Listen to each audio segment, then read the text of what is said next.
Hi everyone, if you're new here, welcome. My name's Abby. Today I wanted to make a dedicated video that is kind of like a pressure canning 101 as well as a walkthrough of the Presto pressure canner. So I have been making a whole lot of pressure canning content here on my channel, and with that I have naturally gotten questions about the process as well as the Presto pressure canner specifically. So we're going to go through the whole process of pressure canning in the Presto. I'm also going to go through all of the parts with you so you have a good understanding of the canner. I know when I first started out canning, I was very nervous about it. Maybe you feel the same way, or maybe not at all. Either way, it's good to have a good understanding before you start pressure canning. So that is what this video is intended to be. Let's hop into it. So to start out, up top here we have the dial gauge. Now, not all Presto pressure canner models are going to have this dial gauge. We'll get into that a little bit more in just a bit. But the purpose of the dial gauge is to show the amount of pressure in the canner, and it's going to display that right on the front here in pounds per inch or PSI. And the pressure can be controlled by adjusting the heat settings of the element that you're using. So if you're finding that your pressure is too high on the canner and you need to bring the pressure back down, you're going to want to lower the heat. If the pressure is too low and you need to bring it up, you're going to increase the heat a little bit.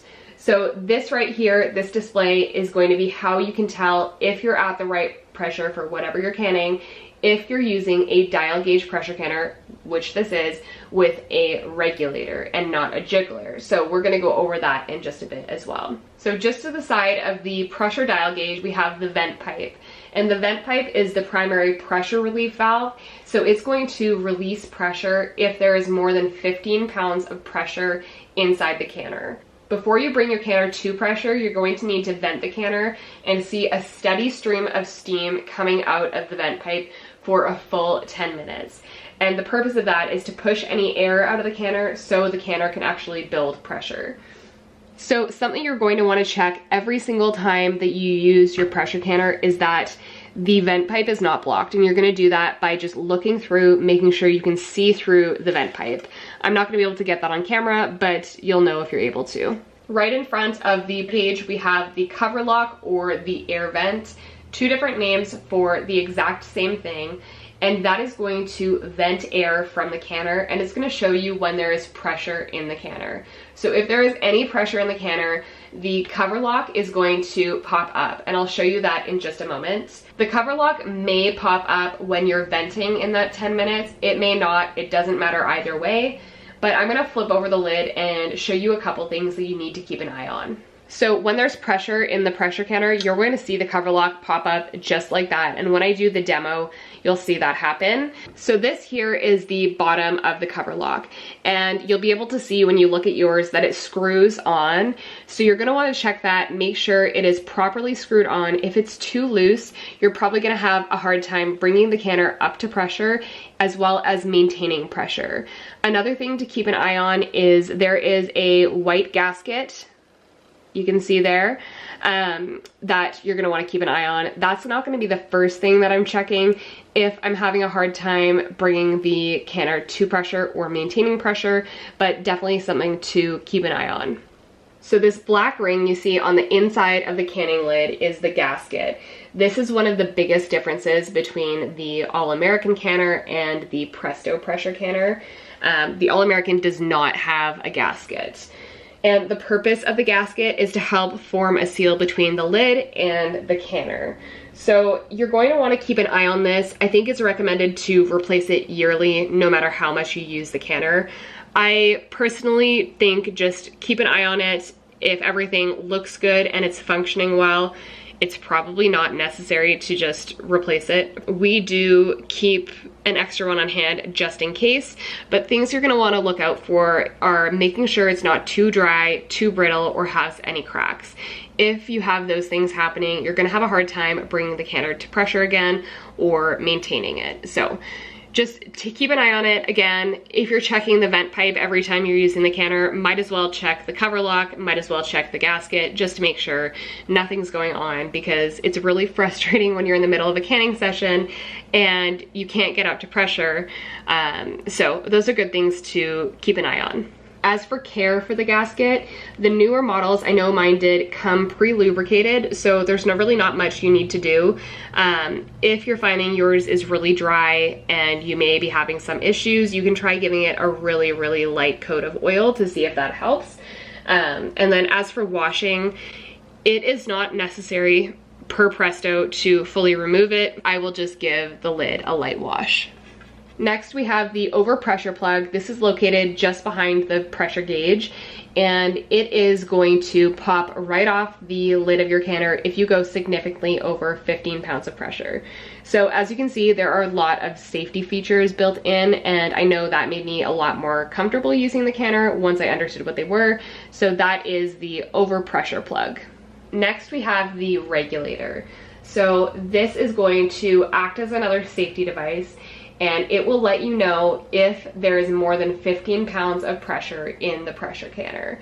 So if you're using a regulator and not a weighted regulator or a jiggler, those are two names for the same thing, you are going to be reading the pressure on the dial gauge. So the regulator goes on top of the vent pipe after the vent pipe has vented for 10 minutes. So after that 10 minutes is up, you're going to place the regulator on and bring the canner up to pressure. Now, many people will use a weighted regulator or a jiggler, that's two names for the same thing, in place of the regulator on their Presto pressure canner. And that could be because the model that they bought only comes with the weighted regulator. So that would be the case where there is no dial gauge.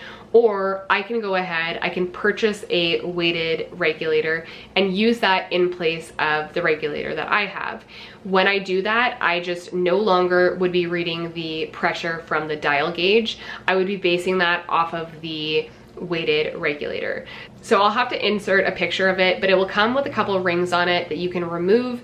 So if you had just one of the extra rings on it, it would be 10 pounds of pressure. If you had two, it would be 15 pounds of pressure. And you basically just tell what the pressure is at by how much the jiggler is moving. And a lot of people like that because you don't have to be watching the canner quite as much. You're not watching the dial gauge, right? You're just kind of listening for that sound. So that can be helpful for a lot of people. I know I do plan to order one. I just don't have one, and honestly, this has been totally fine for me up until this point. You'll notice on recipes that there are two different pressures to process at, depending on if you're using a dial gauge pressure canner or a weighted gauge pressure canner. So if you were using a weighted gauge pressure canner, which would be the weighted regulator or the jiggler, you would process at that pressure. If you were using a dial gauge pressure canner like I am with a regular regulator like I showed you, I would process at the amount of pressure for a dial gauge pressure canner. If I use my dial gauge pressure canner with a jiggler, if I had a jiggler, then I would process again at the amount of pressure for a weighted gauge pressure canner because I'm no longer looking at the amount of pressure on the dial gauge. Hopefully that makes sense. Now on the inside of the canner, in the back here, we have the locking bracket, and the locking bracket works alongside the cover lock. So if the cover lock is up, you will not be able to unlock the pressure canner. So again, just another safety mechanism. There's lots built in, so I hope that kind of eases your mind as you're getting into this. Okay, so there's a bit of a rundown of all the parts of the Presto. Now I'm gonna go ahead and give you a full walkthrough on how to use the canner. So the first step is I'm gonna go ahead and add 3 quarts of water. That's what Presto recommends, into the bottom of the pressure canner. There is a fill line just on the side, on the inside here, but sometimes it can be a little bit hard to tell, but it is 3 quarts of water.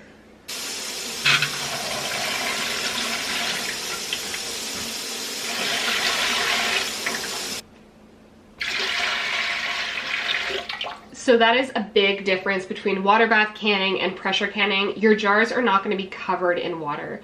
So we've got the 3 quarts of water in there. Next up, we need to add our canning rack. As you can see, mine's a little bit discolored. This is just from the reaction of any minerals in the water and the aluminum in the canning rack, but you'll see the same sort of discoloration inside your canner as well. So we always need a canning rack in there. The jars cannot be placed directly on the bottom of the pot. If you buy your Presto pressure canner new, it will come with one of those canning racks. And if you get a model that can stack pints, I have a model that can. This is a 23-quart Presto canner. You will need to order a second canning rack so that you can put a canning rack on the tops of the bottom layer. For the sake of this video, I'm just using some jars filled with water and some old canning lids so I'm not wasting anything. But this is also a great way to practice and get used to your pressure canner when you're first starting.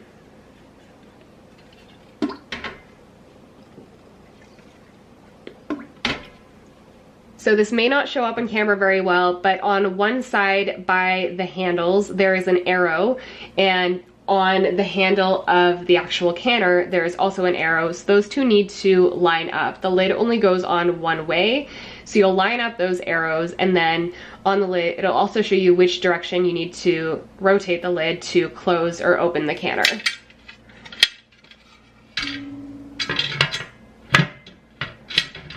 So we've got the arrows lined up, and then we just twist the lid so it lines up with the handles on the canner, and now the canner is closed. So I'm just turning my element on high, and then what we want to do is wait for the vent pipe to show a steady stream of steam. As I mentioned before, that means a stream of steam with no breaks in it. Another thing that I needed to add is the amount of pressure you process at is going to be determined by your elevation. So when you look at a recipe, that is based on an elevation of 1,000 feet or less. So if you're over that, you are going to need to adjust, and you can find charts on that, and you'll have to adjust based on whether you're using a dial gauge pressure canner or a weighted gauge pressure canner. So I've set my timer for 10 minutes. I'm hoping you're able to see this on camera, but there's no breaks in that stream of steam coming out of the vent pipe. It has been 10 minutes, so I'm going to go ahead and place the regulator on the vent pipe, and we are going to bring this up to pressure. So to bring it up to pressure, what I like to do is leave it at high heat until I am getting pretty close to the pressure that I am going to process at. For my elevation and my dial gauge pressure canner, I am going to be processing at 11 pounds of pressure. So I am going to go ahead, you can already see that dial is moving up. We're going to leave it on high heat, and once we get to maybe 9 or 10 pounds of pressure, I am going to lower the heat quite a bit down to about a 2. Now this is going to be somewhere where you just need to get to know the canner on your stovetop. The last stovetop I used this canner on, I would be able to maintain pressure at about a 5. On this one, I'm able to maintain pressure on a 1 to 2, so pretty low, but I'll bring you back once we're a little bit closer to pressure. All right, so as you can see, we are just at 10 pounds of pressure, so I'm lowering the heat down here just to about a 2. So I have hit 11 pounds of pressure. I'm just slightly lowering the heat to maintain that so I don't go too far above it. And now at this point is when you would start your timer. So you start your timer for whatever the processing time is for the recipe that you're pressure canning once you hit that pressure. Now, if you were to drop below the pressure that you're supposed to process at, you are supposed to bring it back up to pressure and then restart the entire processing time. So you do really want to keep an eye on this. Since I'm not actually processing anything, I'm not going to continue on with this. This is just for the sake of the demo. I am going to turn off my element completely, and I am going to ignore my canner. We'll keep an eye on it, but we are not going to touch it. We will not be removing the regulator. You do not want to disturb the canner at this point. You want it to come all the way back down to 0 pounds of pressure. You want to make sure that that cover lock has come down, and then we can move on. Okay, so you'll see that the pressure gauge is now at 0, but the cover lock is still up. So we're gonna wait until the cover lock is down as well before we go ahead and open the canner. All right, the cover lock has come down now, so I'm gonna go ahead and take off the regulator, and I'm not going to remove the lid. I'm just going to unlock it. And I like to do this just for about 5 minutes before I go ahead and take the lid off, just to allow the temperature to come down a little bit slower. That will help with any potential siphoning. And then once we take the lid off, I'm going to leave this for another 10 minutes before we actually remove the jars. Now, when you go to take the lid off, you're going to want to open it away from you, just like that, to avoid getting burned by any steam. And then we'll let those jars sit in there for another 10 minutes, and then we would go ahead and remove them, and that would be it for the canning process. Alright, that is it for this video. If you're new to pressure canning, I hope you found this helpful. If you did, definitely hit that subscribe button down below. We've got lots of pressure canning content here on the channel with lots more to come. If you've got any questions, leave them in the comments down below. I'll do my best to get back to as many as I can. And if I'm not able to, maybe someone else with canning experience can also respond to your question. Thank you guys for watching, and we'll see you in the next video.